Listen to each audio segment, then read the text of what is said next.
வாழ்க வையகம், வாழ்க வையகம், வாழ்க வளமுடன். குரு வாழ்க, குருவே துணை. மணவளக்கலை உறவுகளுக்கு கோபாலின் வணக்கங்களும் வாழ்த்துக்களும்.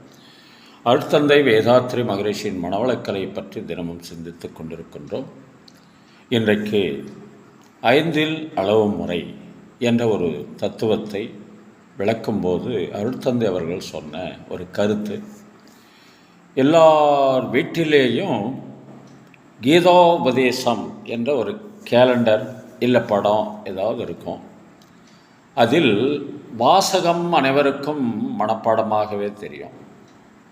எது நடந்ததோ அது நன்றாகவே நடந்தது என்ற அந்த வாசகத்தை எல்லோருக்கும் தெரிந்த வாசகம். ஆனால் அதற்கு மேலே உள்ள படத்தை கவனியுங்கள் என்றார் வேதாத்ரி மகர்ஷி.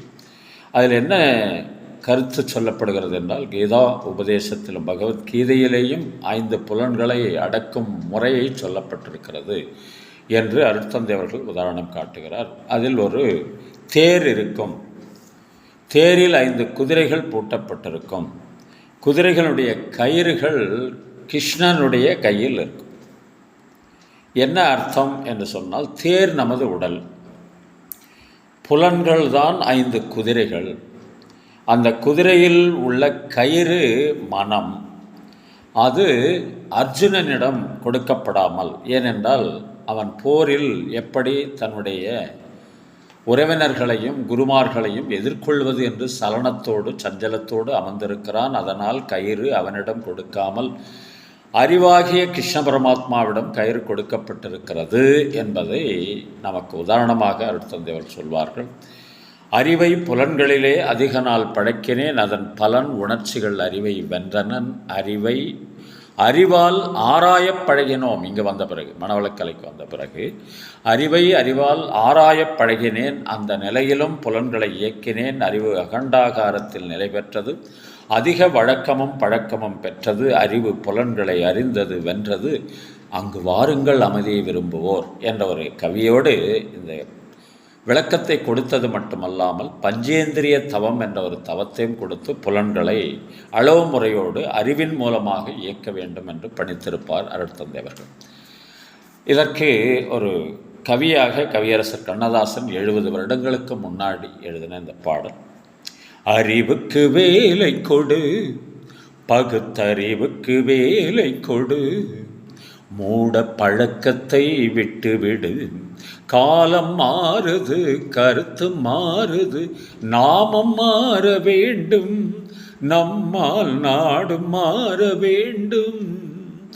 அறிவுக்கு வேலை கொடு, பகுத்தறிவுக்கு வேலை கொடு. 9 வாசல் வைத்து உடம்பெனும் கோட்டையை கட்டி வைத்தான், அந்த கோட்டைக்கு விளக்காக அறிவெனும் தீபத்தை ஏற்றி வைத்தான். ஆகாத வழக்கமெல்லாம், அறிவுக்கு பொருந்தாத பழக்கமெல்லாம் ஆக்கத்தை கெடுத்து வைக்கும், மனிதனின் அழிவுக்கு வழிவகுக்கும். அறிவுக்கு வேலை கொடு, பகுத்தறிவுக்கு வேலை கொடு, மூட பழக்கத்தை விட்டுவிடு, காலம் மாறுது, கருத்து மாறுது, நாமும் மாற வேண்டும், நம்மால் நாடும் மாற வேண்டும். வாழ்க வளமுடன்.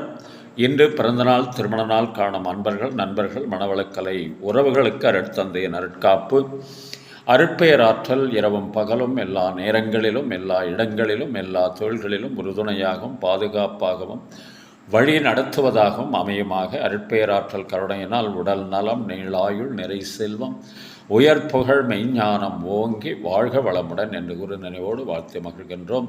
திருமணத்திற்காக காத்து கொண்டிருக்கும் பெண்கள், பிள்ளைகளை விளக்க நல்ல வருணம் இந்த விரைவில் திருமணம் நடைபெற வாழ்த்துகின்றோம். வாழ்க வளமுடன். வேலைவாய்ப்புக்காக காத்து கொண்டிருக்கும் பெண்கள், பிள்ளைகள் இவர்களுக்கு நல்ல வேலைவாய்ப்பு அமைய வாழ்த்துகின்றோம். வாழ்க வளமுடன். குழந்தை பாக்கியம் இல்லாத தம்பதியினருக்கு விரைவில் குழந்தை பாக்கியம் அமைய வாழ்த்துகின்றோம். வாழ்க வளமுடன். உடல் நலம் குன்றியிருப்பவர்கள், மனநலம் பாதிக்கப்பட்டிருப்பவர்கள், தொற்றினால் பாதிக்கப்பட்டிருப்பவர்கள் அனைவரும் விரைவில் பூரண உடல் நலம் பெற வாழ்த்துகின்றோம். வாழ்க வளமுடன். உலக மக்கள் அனைவரும் மனவளக்கலையில் இணைந்து உடல் நலம், உயிர் வளம், மனவளம், நட்பு நலம், ஆன்ம தூய்மை, இறையுணர்வு பெற குருவருளும் திருவருளும் துணை நிற்க வேண்டி வாழ்த்துகின்றோம். வாழ்க வளமுடன், வாழ்க வளமுடன், வாழ்க வளமுடன்.